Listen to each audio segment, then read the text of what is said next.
Halo, Assalamualaikum warahmatullahi wabarakatuh. Perkenalkan, nama saya Anggun Oktaria, MPF 502163 dari kelas 4E.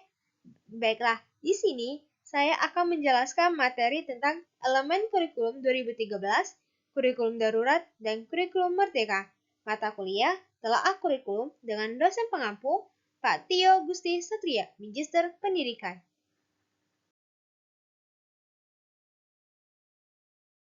Baiklah, sebelum saya menjelaskan tentang kurikulum 2013, kurikulum darurat, dan kurikulum merdeka, terdapat 4 elemen perubahan kurikulum.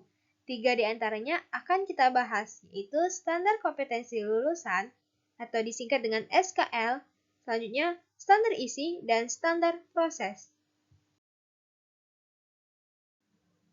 Baiklah, sebelum kita membahas lebih dalamnya, di sini saya akan menjelaskan terlebih dahulu apa itu standar kompetensi lulusan, standar isi, dan standar proses. Di dalam Permendikbud nomor 20 tahun 2016 disebutkan bahwa pengertian standar kompetensi lulusan atau SKL adalah kriteria mengenai kualifikasi kemampuan lulusan yang mencakup sikap, pengetahuan, dan keterampilan. Sedangkan secara lebih khusus, di dalam pasal 35 Undang-Undang nomor 20 tahun 2003 dijelaskan bahwa standar kompetensi lulusan merupakan kualifikasi kemampuan lulusan yang mencakup sikap, pengetahuan, dan keterampilan peserta didik yang harus dipenuhi atau dicapai dari suatu satuan pendidikan pada jenjang pendidikan dasar dan menengah.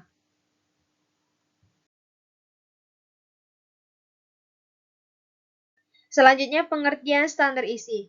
Menurut Peraturan Menteri Pendidikan dan Kebudayaan Nomor 64 Tahun 2013 tentang standar isi, menjelaskan tentang kriteria, ruang lingkup, pembelajaran materi, dan tingkat kompetensi yang harus dicapai lulusan untuk lulus pada jenjang dan jenis pendidikan tertentu. Materi ditetapkan dengan kriteria isi kumpulan sesuai dengan peraturan, dan tingkat kompetensinya harus dicapai oleh peserta didik yang mencapai kriteria yang ditentukan. Selanjutnya, pengertian standar proses. Menurut Peraturan Menteri Pendidikan dan Kebudayaan Nomor 22 Tahun 2016, Pasal 1 Ayat 1 menyatakan bahwa standar proses adalah kriteria mengenai pelaksanaan pembelajaran pada satuan pendidikan dasar dan satuan pendidikan dasar menengah untuk mencapai kompetensi lulusan.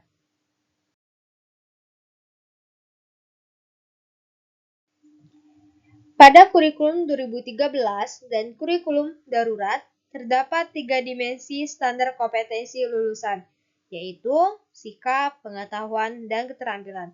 Mengapa sama? Karena kurikulum darurat merupakan bentuk penyederhanaan dari kurikulum 2013, yang hanya dikurangi kompetensi dasarnya saja. Jadi, untuk standar kompetensi lulusannya tetap sama. Berikut standar kompetensi lulusan tingkat sekolah dasar, kurikulum 2013 dan kurikulum darurat. Standar kompetensi lulusan tingkat SMP, kurikulum 2013 dan kurikulum darurat. Standar kompetensi lulusan tingkat SMA, kurikulum 2013 dan kurikulum darurat. Lalu standar kompetensi lulusan tingkat SMK, kurikulum 2013 dan kurikulum darurat. Standar kompetensi lulusan digunakan sebagai acuan utama untuk menetapkan kompetensi inti dan kompetensi dasar.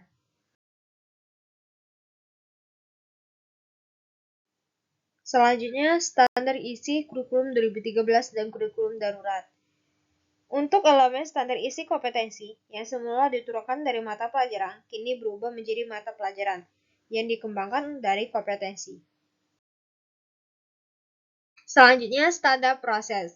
Pada kurikulum 2013 dan kurikulum daruratnya, dengan berpusat pada standar proses, yaitu pembelajaran menggunakan pendekatan saintifik, yakni belajar tidak hanya terjadi di dalam kelas, tapi juga boleh di luar kelas, seperti perpustakaan, taman belajar, bahkan masyarakat.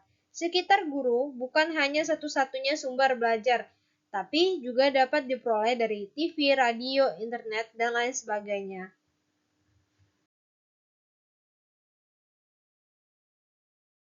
Selanjutnya, kurikulum Merdeka atau Kurma yang menggunakan konsep pembelajaran siklus yang berkesinambungan dengan pusat profil pelajar Pancasila yang kemudian dikembangkan menjadi tujuan pembelajaran, proses pembelajaran, dan proses asesmen. Nah, pada profil belajar Pancasila ini merupakan acuan dalam menetapkan standar isi, standar proses, dan lain sebagainya. Pemerintah hanya menetapkan struktur kurikulumnya saja. Selanjutnya, sekolah mengembangkan program dan kegiatan sesuai dengan budaya masing-masing. Berikut adalah kerangka yang memperlihatkan bahwa proses belajar Pancasila ini menjadi penuntun arah dalam segala kebijakan dan pembaruan. Baiklah, terima kasih bagi teman-teman yang telah menonton video ini. Semoga ilmunya dapat bermanfaat bagi masa depan. Saya mohon maaf apabila ada salah kata. Saya akhiri. Wabillahi taufiq wal hidayah. Wassalamualaikum warahmatullahi wabarakatuh. Sampai jumpa semuanya.